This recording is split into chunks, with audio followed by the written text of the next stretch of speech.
続いてのトークテーマは、希望トーク。まあ、ちょっとね、絶望トークとは違って、割と明るい話になるかもしれないですけども、まあ、早速行きましょう。人生最大の成功談。まあ、これはもう、やっぱそうですね、代表作である弾丸論破ですね。それはそう言うていいんじゃない？まあ、これは本当、いろんな運動の重なり、成功してたっていうのかなと思ってますね。だから本当20代クソみたいな、あれをって、結構絶望した気持ちで、まあでもなんかにすごいすがりたい気持ちもあって、まあ才能やっぱねえのかなと思いつつ、ちょっとだけ信じてるみたいな気持ちでスパイク入って、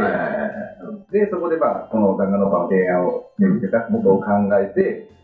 作り出したっていうのが、本当これはすごい、自分ではすごい本当ありがたいなっていうか、奇跡だなというふうには思ってますね。自分の人生を変えた作品はあって、こう影響されたっていうので聞かれたりするんですけど、もうどうしてもやっぱまっすぐに弾丸論破が浮かんじゃうんですよね。自分の作品が浮かんじゃって、弾丸論破を作ってるとき、結構予算がすごい少なかったんですよ、弾丸論破っていうのは。その分、サービス残業とかをして、で、その少ない予算でなんとか作り上げようっていうときで、やっぱ会社もそこまでまだ期待してもないし、ギリギリで通したし、してないし、アドベンチャーもそんな売れない時代だったんで、あんまりまあそんなに、まあやりたいからやらせとけよみたいな感じだったんですよね。最寄り駅から家までが自転車で10分ぐらいかかるんですよ。結構遠くて。で、その時にこう、弾丸論破の仕事をやって、家から帰る時に、ずっとその自転車の間に、ヒデのエバーフリーって曲をずっと聴いてたんですよ。で、その歌詞がなんかこう、デタラメと言われた君の夢は、まだ君の中でくすぶってるみたいな、まだ火がつくぞみたいな感じので、それを聴きながら、いや、絶対このゲームは、まあ、ファミットでプラチナ取る。で、10万本以上売れる。で、アニメ化もするんだ、みたいな感じのをずっとこう、言い聞かせながら、帰ってて、で、まさにそれが本当に、運がよく、全部こう、本当に実現できて、で、それでまあ、弾丸論破とこう、いくつかシリーズになった後に、で、最後の弾丸論破の最終章として、アニメをやったんですね。弾丸論破3。で、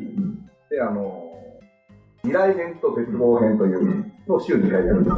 放送で、この週2回放送が最後の1週で、希望編という特別編みたいな、そこでこう全部まとまるみたいな話を考えて、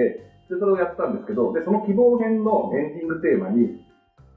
どうしても僕はそのヒデのエバーアプリを使いたい。なるほど。はい。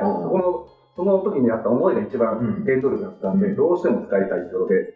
まあ、もともとやっぱアニメのそのエンディングとかって基本タイアップとかするんで、基本あんまり意味がないじゃないですか、昔の曲とか。違う会社だし。まあまあ、プロデューサーもそこまで言うんだってことで、それを了承してくれて、ただその代わりヒデさんのところは結構厳しいらしいから、一筆書いてくれるみたいな。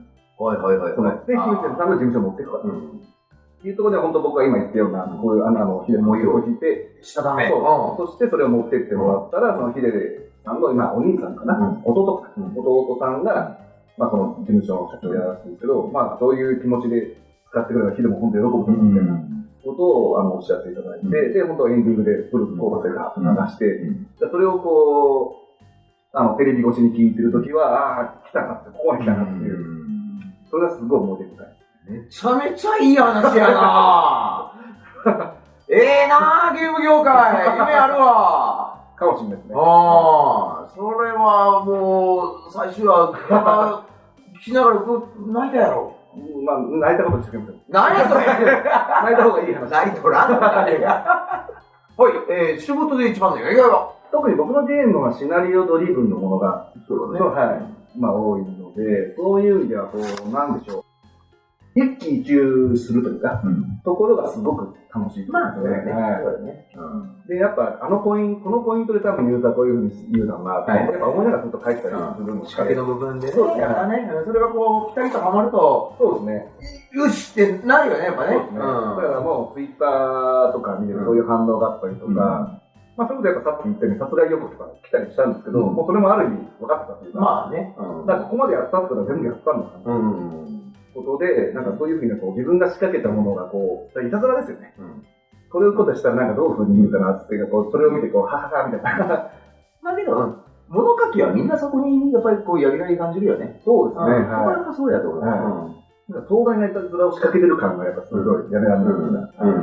楽しいですよね。そうだね。